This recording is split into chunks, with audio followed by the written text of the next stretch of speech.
And your brain is connected to psychology. You have a back part of the brain, the occipital region, the green part that shows on the color here. You have, and that's really for vision more than anything. Believe it or not, you don't see in the front, you see in the back. If you ever get hit in the back of the head, you're gonna have blurry vision. You have the temporal lobe in pink, and that is dedicated to a lot of things, but hearing. Your auditory cortex is right there. So think of your earlobe. Right behind your earlobe is the temporal lobe. The bluish part on the top is your parietal lobe. That helps you with feeling and touch and sensation. So feeling heat and cold or movement is the parietal lobe. Now let me ask you all a question. Throw it in the chat box if you want. When do you think the brain generally matures? Or when it is generally fully developed? Just to get a sense. So tell me, what age do you think that is? And some of you are going to hit it on the head because you probably heard me speak or you studied it. Some of you are going to get close and some of you are going to be way off. So in general, when is the brain fully developed? All right, let me look at you. All right, you guys are geniuses. Those who responded, everybody that responded with the right answer. It's about 25. So you either heard me speak before or you just know this because you're geniuses.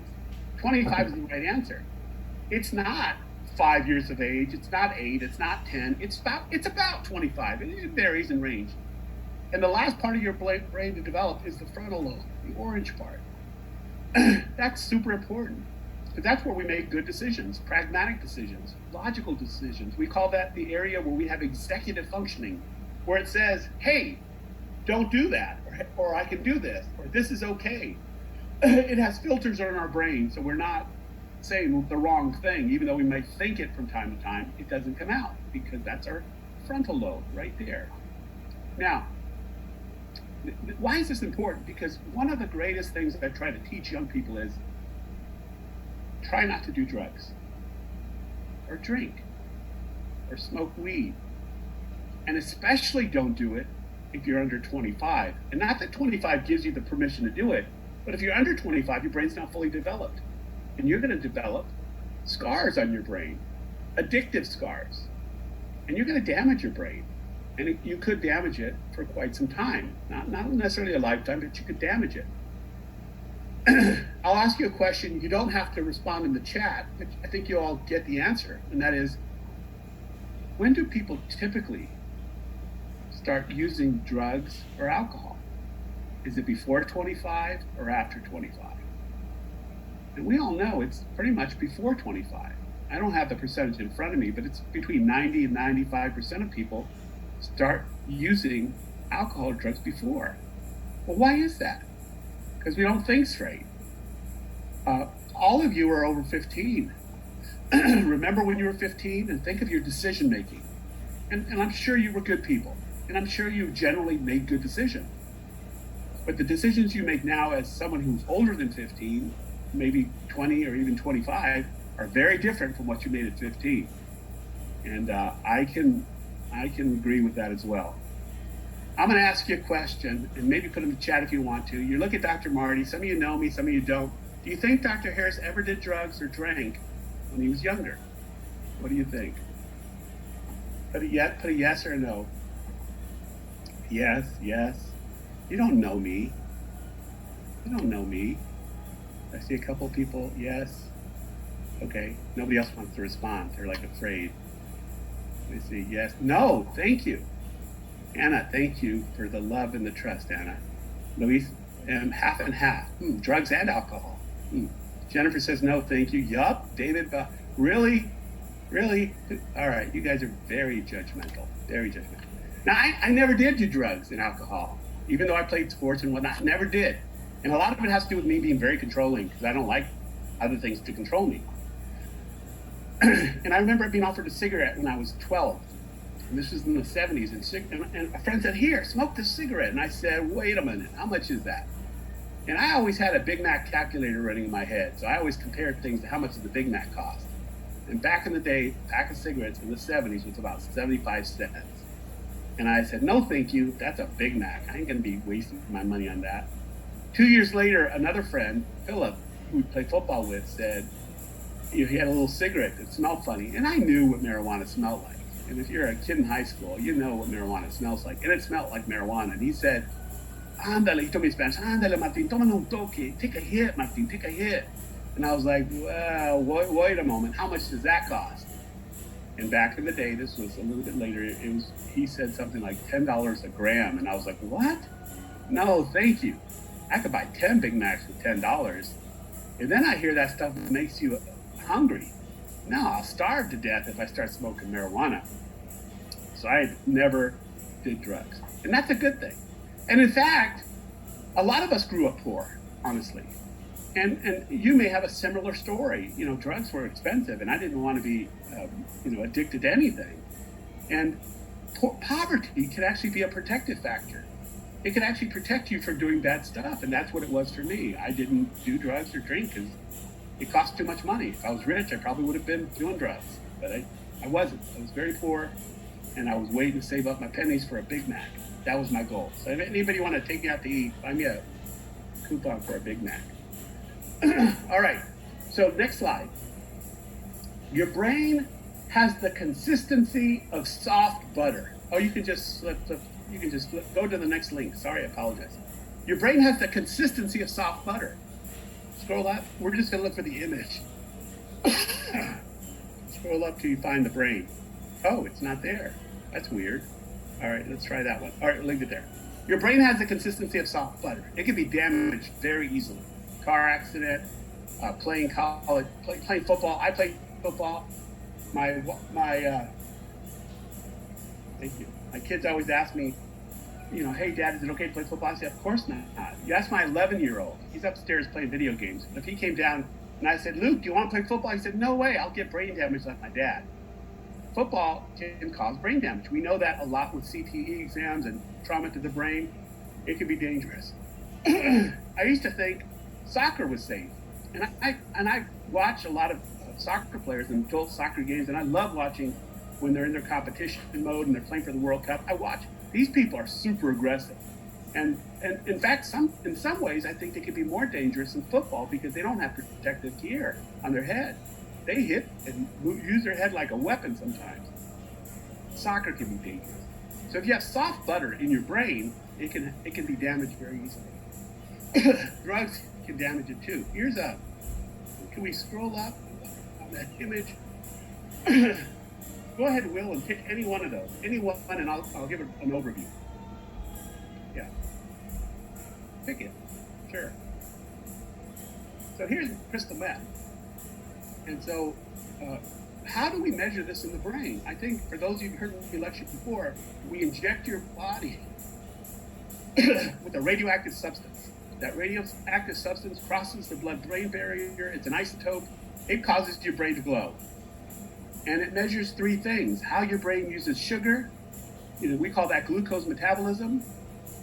How does blood flow throughout your brain? We call that regional cerebral blood flow. And then how does oxygen used in your brain? When it's all okay, you actually have smooth surfaces. So it looks like a smooth surface. When you have problems, you have holes in the functionality of your brain. They're not physical holes in your brain, but if you look at the image right here, crystal meth use, it's actually holes where there's no oxygen in those holes. There's no blood flowing, and there's no sugar being metabolized, sugar being the energy source that your brain uses to function. So crystal meth damages your brain. Let's pick another one, a different one. Let's look at that crazy one. Yes, look at this brain. This is heroin. So nobody hopefully has ever used heroin. But heroin, look how it damages your brain. This brain also looks like a schizophrenic brain. So if you guys know what schizophrenia is, it looks similar. Let's pick another one, just one more. Sure, why not? Alcohol abuse. This isn't just alcohol use. So alcohol use in general isn't going to damage your brain. If you have one glass a day of wine, which I'm not recommending because we're AG, or if it's one beer, again, I'm not recommending because we're AG and I don't drink at all. But that's not going to hurt your brain. And it may help a little bit with blood pressure, heart rates, and stuff like that. But if you abuse alcohol, this is what your brain looks like. And many of us, I'm not going to say most, but many of us probably know somebody who uses alcohol, who's probably an alcoholic. Their brain looks like that. And if they're drinking like that and abusing alcohol, then how could they really be themselves? How can they fully have themselves in terms of their personality, their thinking, their logic? And if they're Christians, how could they fully worship God with a brain that they're damaging with alcohol abuse? And again, many of us know somebody. I know several people who suffer from this. I deal with not pastors, but pastors' children, believe it or not, in my counseling, where many of them suffer from alcohol abuse. And it's a tough thing. All right, let's go to another link. Let's get out of this. And this type of imaging is called single photon emission computerized tomography. It's called SPECT. And if you want to Google it, SPECT.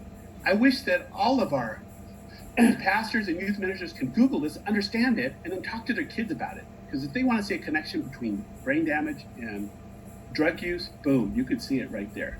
Is there another link we have? I know you're probably working on it. But let's talk about the stress of where we're at today. I talked to you earlier, and I want to talk to you guys about this. And the first and foremost, I tell you, you know what? We're all different. We're all different.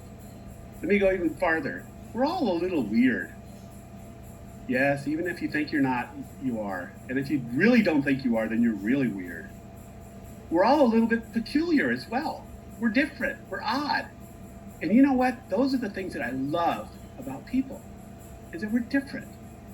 All of us have different fears or phobias. We have different feelings and thoughts and how we look at the world. I can show you an image, and I don't have any with me, of a Rorschach ink blot. I'll show it to you, and we'll have different perspectives on it. We're weird. We're different. We're peculiar. That doesn't make us disordered. That makes us beautiful, and that's how God created us. And we need to understand that. This notion of, I need to be normal, is a myth. It really is. Now, there are people that suffer from disorders, and they do have challenges. Here's a marijuana use brain. Same thing. It's from, by the way, the author of this is a neuropsychiatrist. He's a friend of mine, Dr. Daniel Amen. And he's actually Christian, graduated from Vanguard University, went on to Oral Roberts Medical School. And we've done research together. If you ever visit my office, I'll show you a poster where we have done research together. And he's a genius. And I think he's going to win the Nobel Prize at some point. He's on TV. And if there's one book that you want to buy to understand the brain, your body, and things that you can do to protect your brain, foods that you should eat, antioxidants and things like that, is his book called Change Your Brain, Change Your Life. And it's a New York bestseller. And it's probably about $10. Get it used, who cares? But if you want to buy one book, buy it, called Change Your Brain, Change Your Life by Dr. Daniel Amen. And again, he's a neuropsychiatrist. He is the leading pioneer on SPECT imaging. So many doctors can give the test, but he probably has tens of thousands of images and research that he's done with this. But here's a marijuana brain. Go to another link as well. So it's real important to protect your brain. Dementia. Dementia is something that some of us know about. Now, you guys are really too young, generally, to have any type of dementia symptoms, but some of you have grandparents or parents who may have the early onset stages of Alzheimer's. And Alzheimer's dementia is the most common type of dementia. And so, it's something that happens. And often what happens is you have, in the brain, we have the cortex, or the outside of the brain. We have something called cortical atrophy, where the brain's dying around the outside. This is an image where you see the holes in the front. They have damage there. So in addition to memory problems, they're going to have problems with functioning and interpersonal style. And you have pastors who may start saying bad words that they never said before because they had a filter before, now they don't. And not that they're bad people or that they ever cussed. It's just, it's there in the brain and there's no filter, so that they begin to cuss. It's a very scary thing. Let's see. We're in trying times. So we're all weird and we're all peculiar, as I said earlier. I got sidetracked. But that's what makes us beautiful.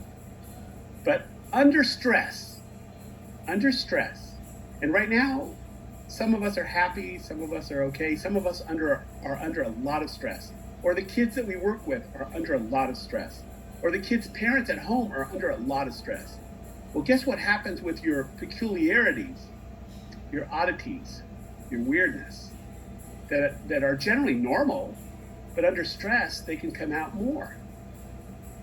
You know, I don't know how many people we have on today, 36 right now, but if you have a history of being a little obsessive, worrisome, anxious, or sad, under stress, those things will come out more. And this is a time where they're coming out more and more.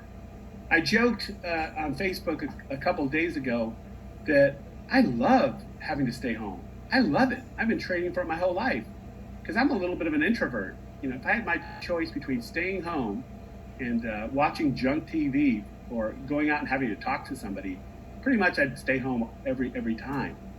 But for most people, they need the interaction. And most of us as believers, we're used to having fellowship. We're used to going out and talking and hugging and seeing each other and joking and laughing. And so being stuck at home can be stressful. And our peculiarities will come out, whatever we have, whether it's worrisomeness, anxiety, stress, or depression. And we just need to be aware of that. Here are some helpful tips is we need to be reminded that this is going to pass. We need to be reminded of our faith steps and the power of prayer, and that we need to persevere, and that this is just a temporary transition.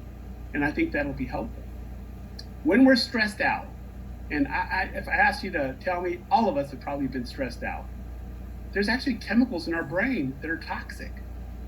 One of them is called cortisol.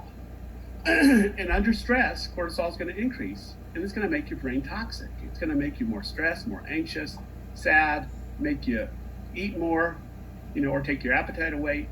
And so it's real important to understand that you have that, and you can control that.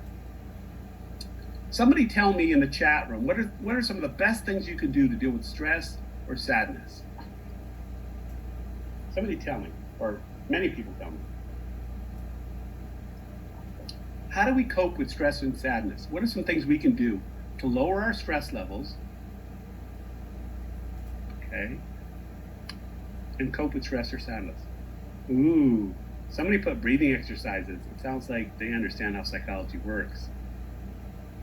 And that's true. Journaling, worship, sing some melodies, great breathing exercises, workout. One of the best things you can do is work out. Cardiovascular exercise, even if it's just walking. And I hate to walk. I really do. I hate to exercise. But here I am every day going to walk because I know that it's going to impact my brain. With people with mild to moderate depression. So think about this. If you have mild to moderate depression, cardiovascular exercise, walking, jogging, running, playing basketball, if you can do that, has the same potency or impact as prescription antidepressants. So that's how powerful walking and regular exercise is. It affects the chemistry in your brain. It affects the serotonin levels, the norepinephrine levels. It affects the cortisol levels. It lowers those and increases others. It helps. Just walking can be as powerful as an antidepressant for mild to moderate depression. Somebody said prayer. Absolutely, prayer can do it. Can prayer help? Yeah. Prayer helps increase serotonin levels.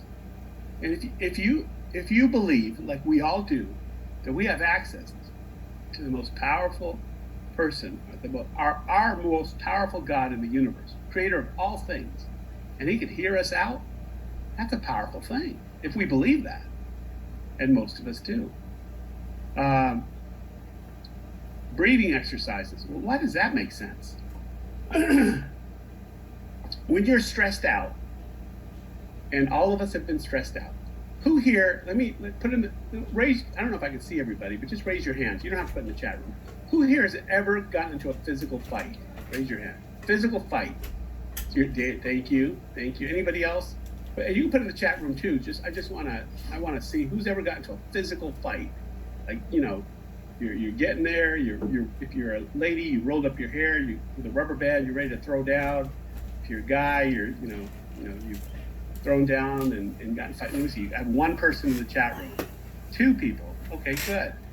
That are kind of, all right, good.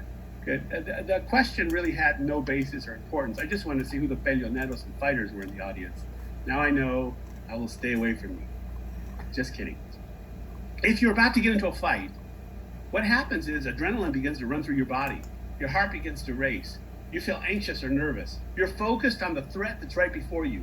You are conditioned to either run or to stand there and fight. That's what happens with anxiety. Another example would be maybe almost getting into a car accident where you're driving your car or you're driving in a car and there's a screech on the brakes and you almost hit somebody or hit another car. And you have this sensation of electricity going through your body. You ever felt that way? It's like, whoa, whoa. You ever felt that way? Thank you. Just a few people. Good. You're normal.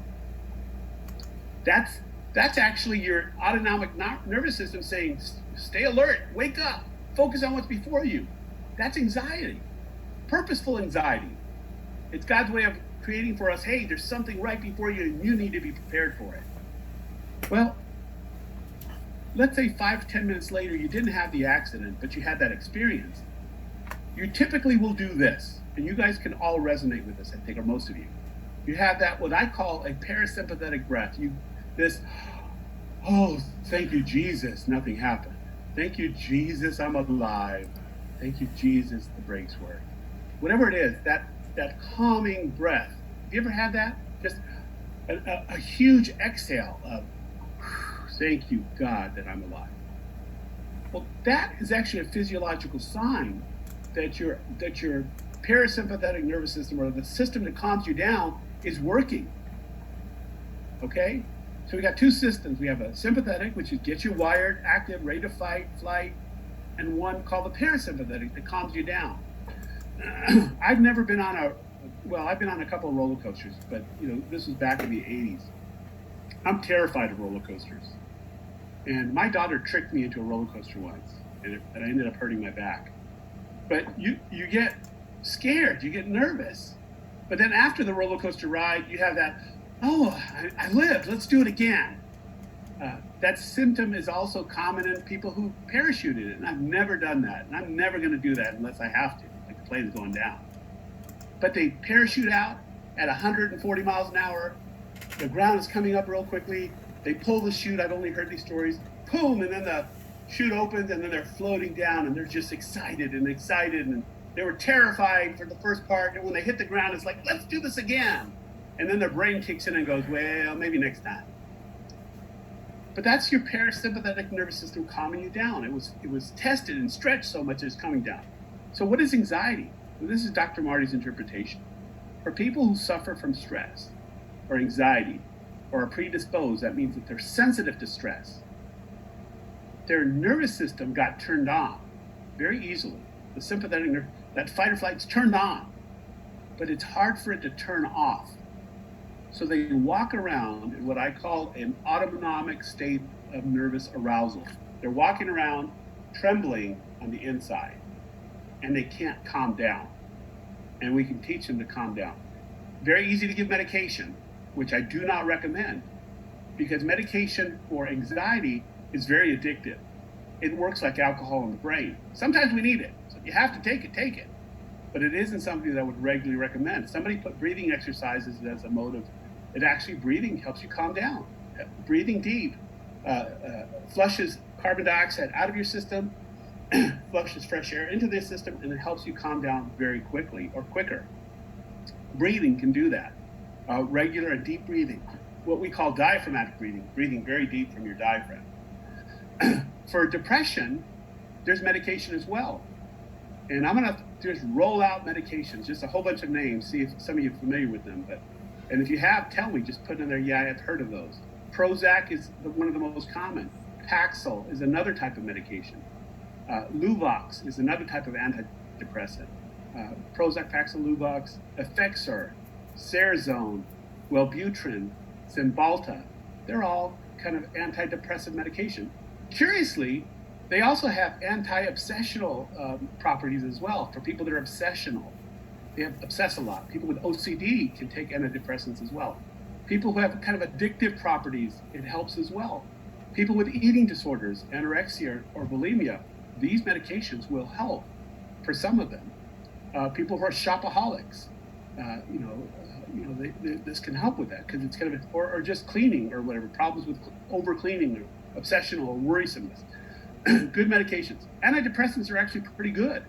And I see counselors, in my counseling, I see pastors, and I probably recommend that they go see a medical doctor because they're the only ones who can, well, a lot of people can prescribe, but for the most part, their general practitioner can prescribe psychotropic medication like an antidepressant. It's not always prescribed. The general practitioner will prescribe antidepressants more than any other doctor whatsoever. And I'd say about maybe half the time I'm sending them to the doctor to get evaluated. But they're safe. They're not addictive. Yeah, there are side effects. But if the choice is to be profoundly depressed and not be able to get out of bed or take this medication, I say take the medication. And about half of the pastors I recommend to physicians don't want to take medication. So I said, okay, if you don't do that, then you've got to change your diet and you've got to exercise every other day for like an hour and a half. And then they'll come back in a month because they didn't like the exercise and say, what was the name of that pill that you were recommending? And they would choose to take the antidepressant. And there should be no shame in taking antidepressant. And it's not going to change you who you are. It's not going to change your personality. It does have side effects, but it's going to help you cope. Some people, I'm showing you the brain. And we started off with a discussion on the brain. Some people have a genetic predisposition towards depression.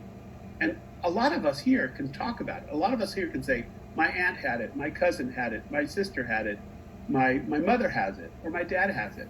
Well, guess what? Then there's a greater likelihood that you might have it. But that doesn't make you broken. That doesn't make you disordered. It just means you have a gene that might need serotonin or some other chemical in your life, or that you have to be more careful or exercise more. Or do whatever. There's a lot of things that can help your serotonin level. And so in addition to exercise and prayer, love can do that. And you're like, well, I don't have anybody right now. Or even a pet. And there's a lot of pet owners in this audience, I can tell by the joy that's in your face. Having a pet can help. And it actually does for some people. I have a dog I very much dislike. I don't like my dog. He's a golden retriever. My family loves him to death, but he tears up my house.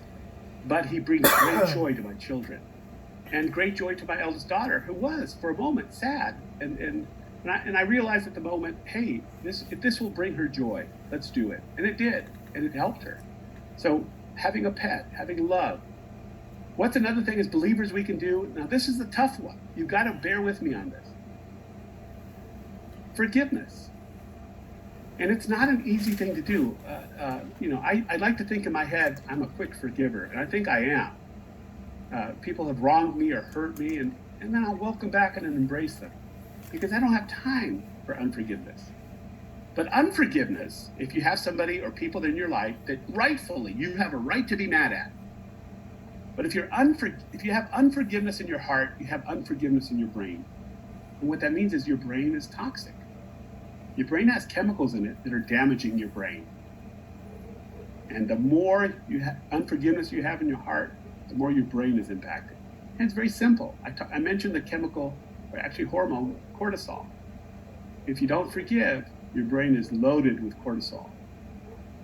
And you can have problems. And it's going to be difficult.